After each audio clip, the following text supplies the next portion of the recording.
Hi, it's Troy and James here again from the Advisor Deck. Morning, James. Morning, Troy. Good to see you again.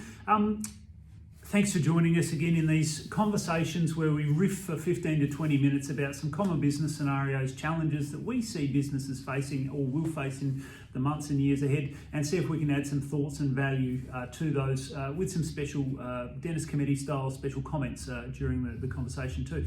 We normally pull a card at random out of the deck because we like that kind of sporadic nature, and you probably enjoy watching us sweat as we try and pedal really quickly and figure out what the hell we're going to say. But we had a number of people come back to us after our previous episode, which was all about how do businesses deal with large multinational, category-killing competition when they're smaller businesses. And we talked a little bit about wine-related businesses.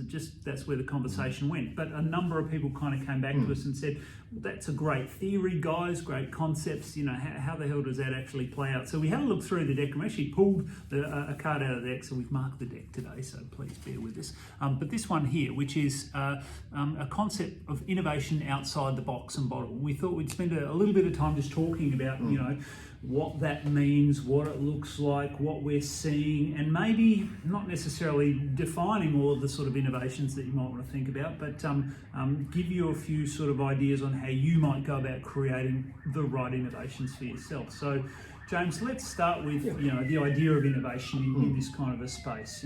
What sort of things come to mind when we think about this? Yeah, the wine industry, whether we're talking about Australia or internationally, so competitive. Right? I think there's something like 14,000 different labels in Australia, and the barriers to entry now are probably as low as they've ever been. If you just want to be not a producer, not a grape grower, but simply want to put your label, make up a brand, stick it on a bottle and sell it. Set up a store online. You can be a winemaker, a winery within probably a few days with a very cheap website, a Shopify kind of account, or sell through Amazon and a brand and some free social media. So the barriers to entry are really, really low. The reality is, we did some market research last night. The reality is that if we look at, I've got three different wineries out of South Australia. Got something out of McLaren Vale, Chalk Hill from McLaren Vale. We've got a Clare Valley Riesling, famous Riesling down at Clare Valley. Beautiful and Riesling. Adelaide Hills Sauvignon Blanc. I look at these and think, well, the labels are a bit different. Got nice, clean sort of style label, Chalk Hill, quite modern. Something a little bit more, I wouldn't say more from the older style of label, but it's pretty clean, but quite different to the Chalk Hill. The challenge I have with wineries, I drink that on a Friday night with other people. I'm not going to drink that by myself. I drink that on Friday night, and I think that's a nice wine. It's at my house. I've got the empty bottle in the morning, so I might think about that and I might go and buy that again. Right? If you've come over on a Friday night and you've had a glass of that with me, and you leave and go home, the next morning you might think, oh, that was a nice bottle. I quite enjoyed that. You go and tell your wife and you go, I had something last night, it was really nice, I think you'd enjoy it. Can't remember what it was. Wines are made to be shared with people, right? And what gets me with wineries, and it's very easy to not as a winemaker, but I've got a lot of friends who are winemakers and are in the industry. What gets me is wine is about the experience, right? It's about opening the bottle and talking to people and saying, I went to this winery, I went to the cellar door, I bought this, I went to the Edinburgh cellars, wherever it might have been. There's some experience, if you like wine, that you might like to share with people. And then you've shared it with 2 or 3 or 4 people, and they've all walked away and they've forgotten who you are as a winery because there's 14,000 labels. And so that opportunity to cut through when you've got a point of engagement with a customer is so important. And I think there's an opportunity for any winery, we've got 3 here at random, to say, how do you then engage with your market? Not at the point of purchase, which is important, but that's often done through, realistically, while cellar doors are great, it's often done through the bottle shops, or maybe it's done online. Yes. When someone opens this bottle, right, and pours that glass, Yes. when we talk about innovation, It's about innovation that makes it easier for the customer Yeah. to remember you and be rewarded and incentivized to come and buy your bottle again. Yes. I think that's what we want to dig into quickly today. Yeah, look, you know, I think it is a category where we focus a lot on the sizzle of the look and feel of how this kind of comes packaged for us. It's a category of products and an industry where, with so many players in the market essentially selling 750ml glass receptacles of exactly the same grape juice with minor nuances, forgive me to all the purists out there, but that's kind of what it is. And when we've watched, you know, in more recent times, money and effort poured into innovation in this category, it isn't necessarily about the experience in that sharing process on Friday night at James's house, watching the crows get flogged in front of the fire.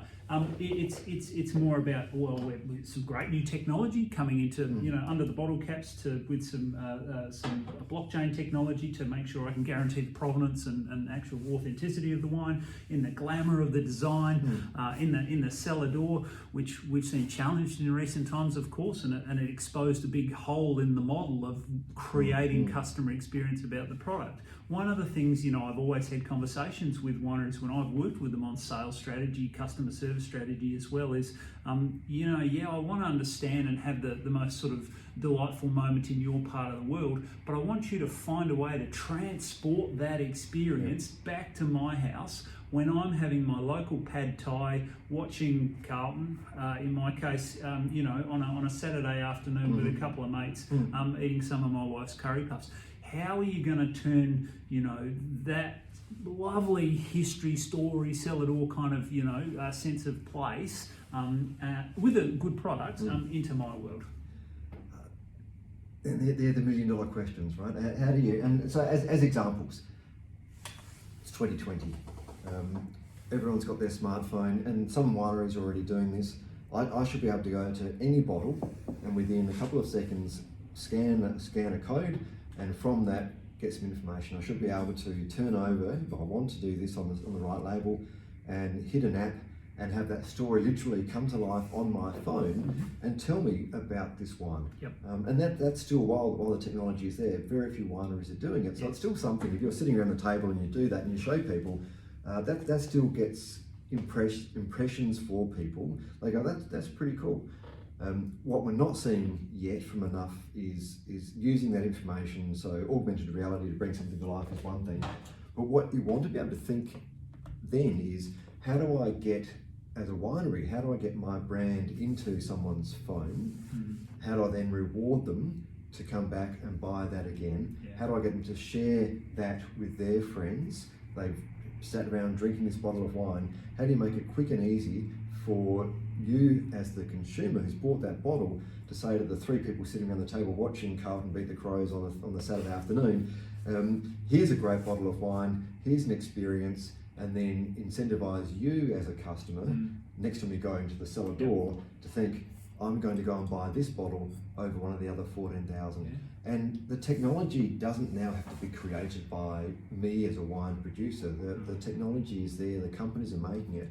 It's a matter of saying, what kind of experience do I want to give my customers, and which one matches my type of brand experience, and saying, do we want to be seen as innovative? Do we want to spend the money? These things cost money, and margins in wines are very, very tough. But if you've got marketing dollars, I'll be exploring something like that, rather than saying, I'm just going to pump more money into traditional marketing, because everyone's doing the same thing. They are, you know.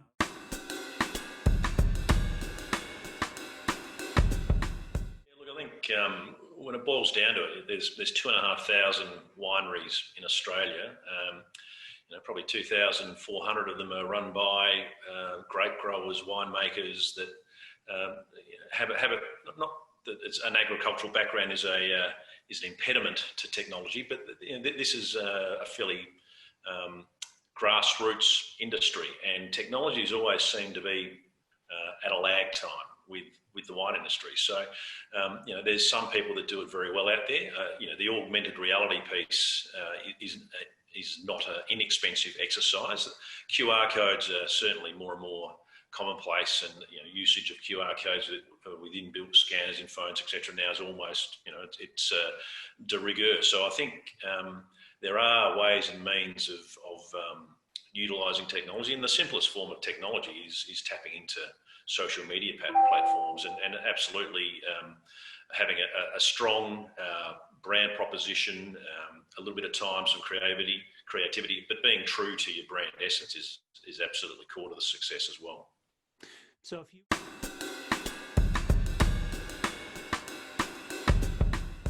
get the basics right first around social media and QR codes, have that conduit back to information around the brand, and really it's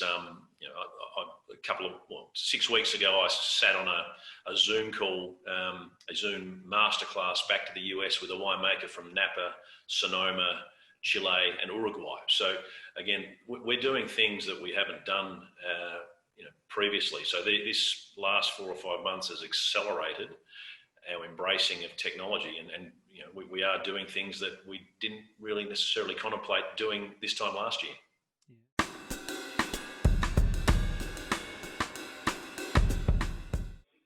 Database for a winery is key, and selling, having a strong B2C element is really, really vital to success, because you make three times plus margin selling direct to consumer as you would through a traditional wholesale channel. So building that database, and whether it's via technology, having the QR codes, whether it's having a compelling proposition sitting out there in social media, there is a cause, going back to the old traditional, being involved in trade days or, good food and wine events, which is that older way of collating databases. But sometimes there's no real substitute for shoe leather. But I think it's about understanding what vehicles are out there to access consumers, what it best suits, again, your business, and tailoring it accordingly. Yeah, we've seen some really innovative approaches during COVID to how do we stay connected to our consumers while our cellar doors are actually closed. So, Zoom and virtual tastings, terrific. I sat in on one a couple of weeks ago. So great guys down in McLaren Vale, Smidge Wines. We've got the winemaker in place. We've got a bunch of people all around the country doing this virtual tasting, shipped out a free bottle of wine for us to taste. Great, not a tricky concept, but a really engaging one. And there's a lot kind of doing that as well. We saw some really innovative approaches with wineries like The Lane, for example, from Adelaide Hills, who did old-fashioned letterbox drops and said, hey, I work at The Lane, I live in your street or in your suburb, we'd love you to join up to our staff prices as well. So some interesting things kind of going on there as well. But I think one of the really, where tech has got a really important role to play here, I also really think about the community-generated experience. So, the statistics are pretty compelling now, and we look at the rise of businesses like TripAdvisor, for example, as a much bigger influence of where I will go and book and stay based on the experiences of other customers. Well, the same thing is at play here. We know user-generated recommendations is a more powerful marketing and sales tool than anything I can say as the business owner. So how are we harnessing that for improving the customer experience when I'm sitting there at home? How are we using those sort of connectivity tools on James's phone to give me that sense that I'm part of this active, exciting, interesting community, which is all contributing to the experience of that. Spot on, and really important point. You can't be a one-trick pony. You can't do one marketing strategy and think that's going to solve your problem. So just having a code or an augmented reality isn't going to transform your business. No. Right? It has to be a number of things, which also makes it harder for another company to compete with you, because you're not just winning on one point now. You've got to win on 2, 3, 4, 5, 6, 7. I'm going to do a bit of a free plug for a winery that I heard about the other day. See whether we can get that. Mo Sisters Wines, and the reason I'm going to plug them is because of what they do. Troy, I think you probably haven't seen that. That's their Instagram, so you can hold that up. Yeah. Their market is quite clearly, and it's on their website, it's quite clear, is younger females. Right? So they're after that market, probably the 20s, maybe early 30s. And if you dig down into the wine stats in Australia, there's something like 18 million adults, you get down to 12 million who drink wine. I think there's 9 million who drink wine once a week. You dig down to the demographics and you go, there's about 1 million females ages 18 to 35 roughly who drink wine once a week, and they predominantly drink white wines and the sparklings, and then reds in that sort of order. A million people who are not necessarily wine connoisseurs, but are wine consumers, and they like that $20 to $30 bottle of wine, and that's the market that they're after. And their social media is not all about that. No.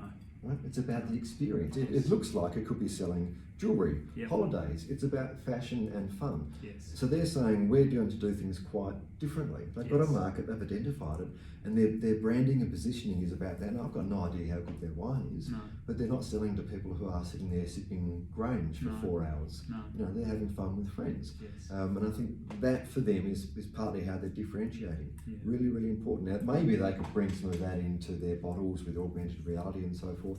They might get there. But I think that's the key with the innovation is it's not just one thing, right? It has to reflect who you are as a brand. For Grange, could Grange use technology? I don't see why not. But the story they would tell would be quite different to a winery that's existed for 6 months that literally has no brand. Very different propositions. I think you need to understand who your customers are. We've spoken before about product market fit. Right? Understand who your customers are, understand what appeals to them, because you're not making the product for yourself, you're making it for your customers, and then say, how do we differentiate, how do we make it fun, how do we make it memorable, how do we get our customer on a consumable like wine that you drink once and that bottle's gone, you don't get to refill that, you've got to go and buy it again. How do you get that customer to come back to you and buy again when they've got 14,000 other choices they could make? Yes. That's where the innovation becomes so important. Yes, and the industry has set itself up with this wonderful subscription model in wine clubs, right?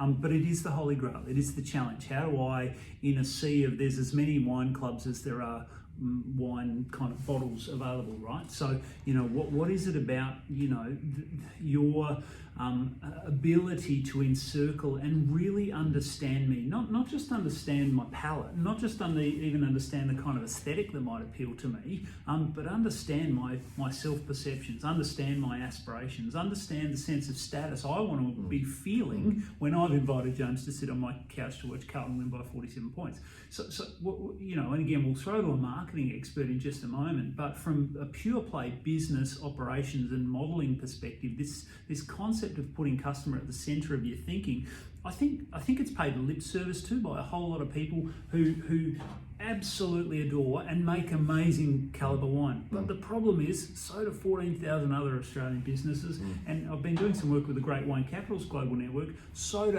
umpteen million around the rest of the planet. We're in a global economy now, you know, so what on earth is it, as we sort of scroll through this sort of social media feed, have you absolutely critically clearly defined the kind of folk you are right for, and accepting that and doubling down on it and embracing that we're not for all, but damn, we're going to be the best around encircling an experience for those kind of people with our product. Find your market and go for it. I just want to, before we wrap up, come back to one point you just made about platforms. So wineries, whether it's a winery, it doesn't matter who you are.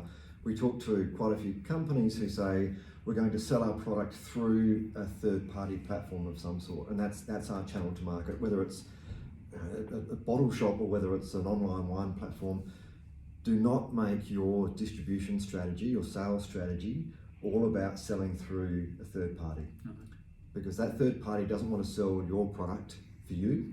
They want to sell that product. They want to sell your wine, they want to sell wine.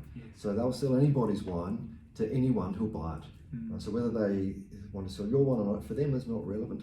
So if you put your whole sales strategy, distribution strategy into third-party platforms, at some point you are going to hurt really badly, because your interests and their interests aren't fundamentally aligned. They are to a point, but you have to have multiple distribution strategies, because if you're at the behest of someone else, you're high risk. Yes. It's such a cool product. It's such an interesting and cool category, and we know there is umpteen opinions about it out there. But the thing that maybe is the take home here is that as lovely as whatever is in that bottle probably is, It's not the point. It's really not the point. Are you thinking really hard about that experience that the customer can have, not even just in your cellar door, that's another conversation for another time, but when they are sitting at home, what is it about you that is sticking, that is going, I need to come back, I want to come back because the wine's great, but the experience is better. We are going to throw to someone, we've got an expert who'll give us 20 cents worth of thoughts around the marketing of wine. We'll throw to them. Hi James, hi Troy. Thanks so much for inviting me to this conversation, a very interesting one for those of us who do like our wines. I wanted to talk about a bit of marketing theory. You've shared some great practical ideas. I really want to drill down into the idea of distinctiveness. In business circles, I hear a lot about differentiation, and that's okay, it's a useful term, but as a marketer, I care a little bit more about distinctiveness, because a distinctive brand is one that stands out and is more likely to be remembered, particularly in a buying situation. So what makes a brand distinctive? Well, it really comes down to surprising the brain. Our brains are highly evolved to see and recognise information and situations that we've come across before. So we deal with information very quickly and we know where to compartmentalise it in the area of our brain where that piece of information or that experience lives. Distinctiveness has the ability to trip our brain up, to say, hang on a minute, this is something I haven't come across before. What am I going to do with this information? And the simple fact that it trips our brain up increases the chance that we will be noticed and remembered. So our brain and brand building works by increasing the number of memory cues to your brand. So it might be a cellar door experience, it might be a labelling or a packaging decision, it might be a combination of how you curate and share content, it might be how you bring your story alive in a way that is uniquely and unmistakably you. And I'm going to give you a great example of distinctiveness in action. I invited some girlfriends around, I cooked them a 3-course, 3-cheese inspired menu. And that was a lot of fun, and each of the girlfriends brought a bottle of wine with them. Now, one brought along a wine which I like from a winery that I know, but it wasn't until I went to retrieve the other bottle from my recycling bin that I remembered what that particular bottle was. The other one was a brand I hadn't come across before, the Alpha Box and Dice. It's the Taro Prosecco. And as you can see, it is distinctive. There is something quite striking about how it's packaged. It's not your typical wine label. It's certainly not refined, elegant, restrained. There is a bold confidence in this label. And even the typography on the back, the style of that, I don't know if you can see that, is really quite different.